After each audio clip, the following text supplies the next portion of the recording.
management throughout the life cycle is essential in order to avoid some of these negative impacts, especially to human beings. So what is the major aim of sound chemical management? The next slide, and the major aim of sound chemical management is to prevent, and where this is not feasible, to reduce or minimize the potential for exposure to people and the environment. And it includes aspects to do with prevention, reduction, remediation, minimization, elimination of some of these risks throughout the life cycle of a chemical, especially during production, storage, transport, use, and disposal. So we are talking about the life cycle of a chemical from cradle to grave, from the point of manufacture to the point that the use and disposal of that chemical will be implemented. And if you look at what is happening globally, the production of chemicals will continue to increase. And by 2050, the world, by 2030, I mean, just a few years to come, the world will be manufacturing as much as more than 5,500 worth of chemicals, US dollars, billion US dollars worth of chemicals. That means there will be more discharge and need to take care of these chemicals effectively.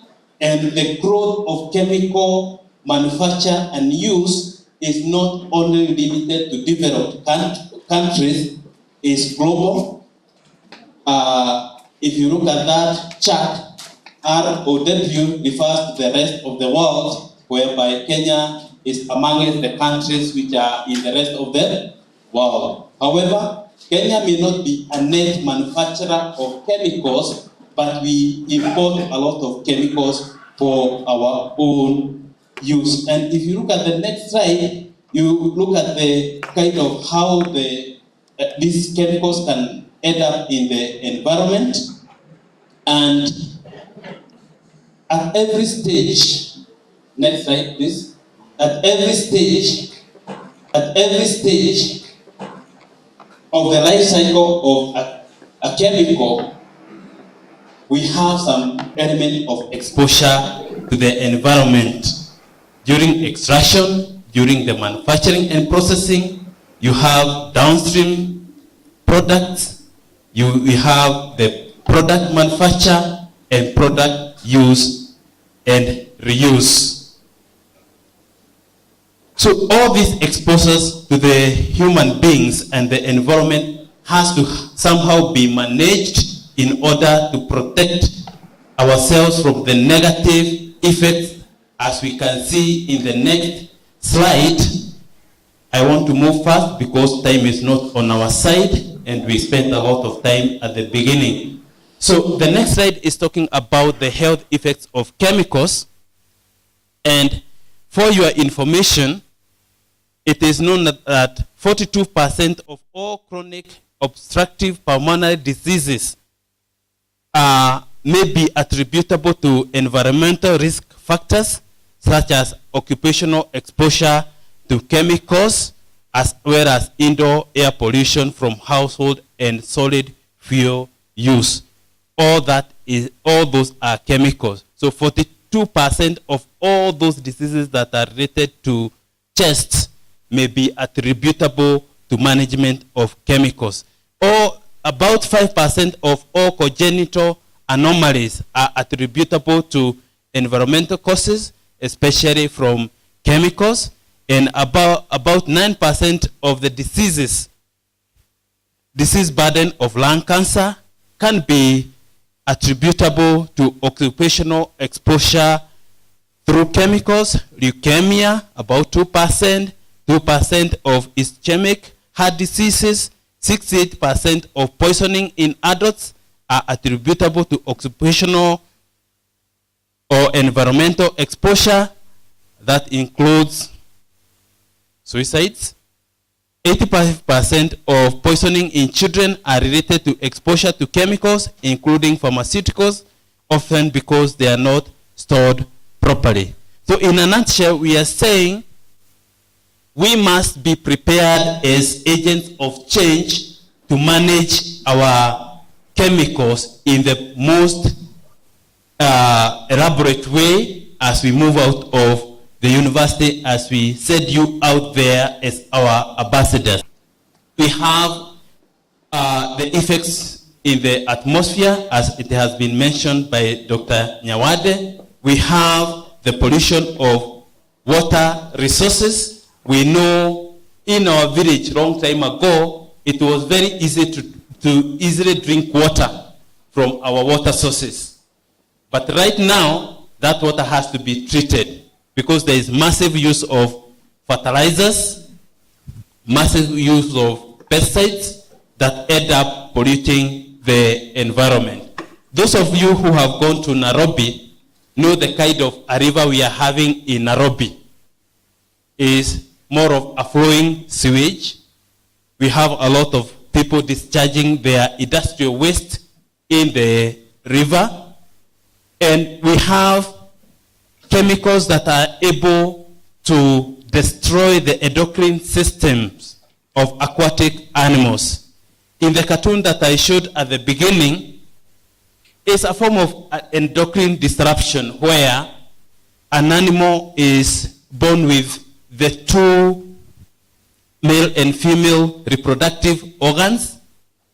And in some incidences, we know we have like the massive use of contraceptives. And those contraceptives sometimes end up into the environment. And a contraceptive that is usable to a human being is also usable to a fish. That means in areas where we have wastewater treatment plants, in the downstream of wastewater treatment plants, we may not have fish procreating because already the water is contaminated with a lot of contraceptives. So we should be careful on how we manage some of these chemicals to avoid loss of biodiversity among others. We know there's a lot of impact of these chemicals in soil, and we also know the change in the biodiversity when it comes to changing of the immune dysfunctions and all that. And in agriculture, we know we also have intensive use of pesticides, and the pests can develop some resistance, and in such, we can have propagation of diseases that are propagated by pests such as mosquitoes and tsetse flies. What are some of the special, next slide. What are some of the special challenges we are having as developing countries with regard to sound chemical management? Here, I know you all follow news, though it has been a challenge for me sometimes when I'm teaching.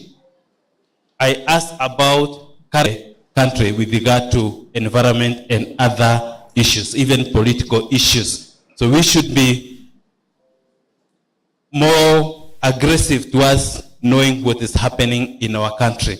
So what are some of the challenges that we are having in developing countries with regard to sound chemical management? We have one big challenge of institutional and technical capacity, whereby we may be having chemicals being discharged into the environment, but since we don't have the institutional and technical capacity to regulate some of these discharges, we end up surrendering to fate. Sometimes the workers who are utilizing these chemicals may not be aware of the dangers that these chemicals are posing. For example, those of us who come from coffee growing zones, they know how we spray our coffee. Those of us who come from tomato and potato growing zones, we know how we handle the chemicals in those regions. We just need the knapsack sprayer without any face mask, we go there, spray whatever kind of chemical we are spraying without minding the kind of damage that some of these chemicals may be having in our systems. However, some of us know the impact of these chemicals, but they tend to ignore, not knowing that some of the risks that are associated with these chemicals may end up getting hold of them in future.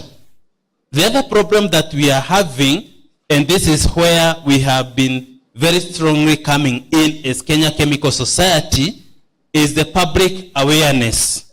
Now that we may not be having enough worker knowledge about public awareness, is sometimes we have very poor knowledge of how safely to utilize some of these some of these chemicals, and as such, they end up destroying the environment. The other problem that we have is the informal sector, what we normally call the JKUAT sector. If you go to the JKUAT sector, we have so many chemicals that are being utilized there. So many chemicals. Some of them very toxic. And the only way they are managing those chemicals is the way we saw in the first slide, whereby we know this chemical is used to clean metal surfaces, and it works magic. If you just apply the chemical there, the metal surface will boil for a few minutes, then it will be clean. Not knowing, probably they are using concentrated nitric acid, concentrated sulfuric acid, we know what is happening. If you go to these places we call the light industries, there's massive use of chemicals, and those people who are there have not gone to, some of them have not even been to high school. They don't know chemicals by their use. So informal sector needs to be well regulated so that some of these problems may be problems of the past. The needs to be well regulated so that some of these problems may be problems of the past. The next slide talks about our role, as I have mentioned, the impact of Kenya Chemical Society in the line of responsible care and training and the outreach we are having in Kenya. And we have several objectives. I will not go through all of them. I want to go to the next slide where we have a picture. What we have realized in Kenya Chemical Society is that the people who are working with chemicals down there in the field are not well enlightened with regard to the use of these chemicals. One of the cases where we have identified is, if you go to agrovets, we will see haphazard arrangement of pesticides in the shelves. Some of them are very toxic, but the workers there do not have information on how to manage that. For chemicals that are bought in bulk, the picture on the right, we have vendors who will put those chemicals in very small containers, and some of them will put in even water containers like the Dasani. And those of you who are in the soap manufacture, those detergents, you know the kind of a child gets in hold of such kind of a container, you think that that is water that is inside there. That's why at the beginning we had that largely some of the problems that we are having as a country is 85% of all poisonings in children happens because of poor storage or poor management of this. The next, I'm still on problems that we are having as a country. I want to show you some 3 pictures that you are conversant with of what has been happening in this country. The picture on far left top It is a picture of a place in Mombasa called Owino Uhuru. And in this place, around 2007 or before 2007, there was a lead smelting facility that was started in that village, within that estate, the facility, through EPZ. And after some time, they started realizing that the smelting facility, because of the poor management, is causing some disorders. And one of the disorders is, as you can see in that boy's leg. And because of the poor institutional framework that I mentioned earlier, the government did not intervene until very lately in 2020, when there was a court ruling of compensation of these people in Owino Uhuru. They were given around 1.5 billion Kenyan shillings. The government was to facilitate the award in that court order. But you know, you can guess for yourself whether the government ever paid. The actual position with regard to this case is that the facility was closed around 2015, but the people are still waiting for their compensation. And because the government may not be in a position to like you so much, they went to a court, the appeal court, for that to be changed. So this is lead poisoning in this country with all the institutional frameworks, but this facility operated for a long period of time, and about 3,000 people were poisoned with lead for an extended period of more than 10 years. The second picture on the right is the plight of the Sioke Mau people. There was a documentary of I Cannot Breathe, or We Cannot Breathe. I know some of you came across that documentary because of the facility that is down there, and we know it caused a lot of people to develop asthma and related problems. And what we are saying as a community or as a society, before we get to this level, we must have prudent sound chemical management principles. We are talking about domestication of multilateral environmental agreements, not domestication on paper, but actual domestication of some of these multilateral environmental agreements in order to prevent some of these issues. We know chemicals are causing a lot of cancers globally. So as such, as a society, one of the main aims that we have is to offer some responsible care training, right from the senior managers to students like some of you, so that we can get ourselves avoiding some of these issues. The next slide.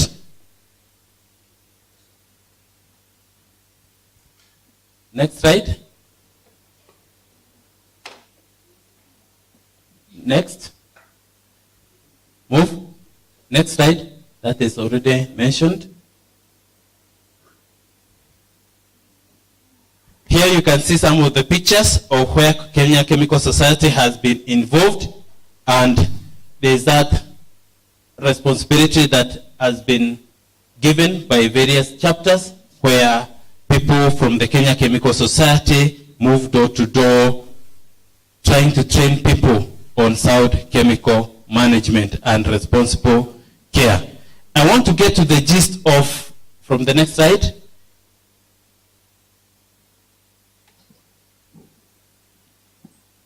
and look at the Kenya National Chemical Policy. And the Kenya National Chemical Policy is this document here whose role is to try now to harness all the documents that we have, all the agreements that are there currently. So it is done by the Ministry of Environment and Forestry, and we do the public participation, it will be our document as a country that will be regulating the national chemical policy.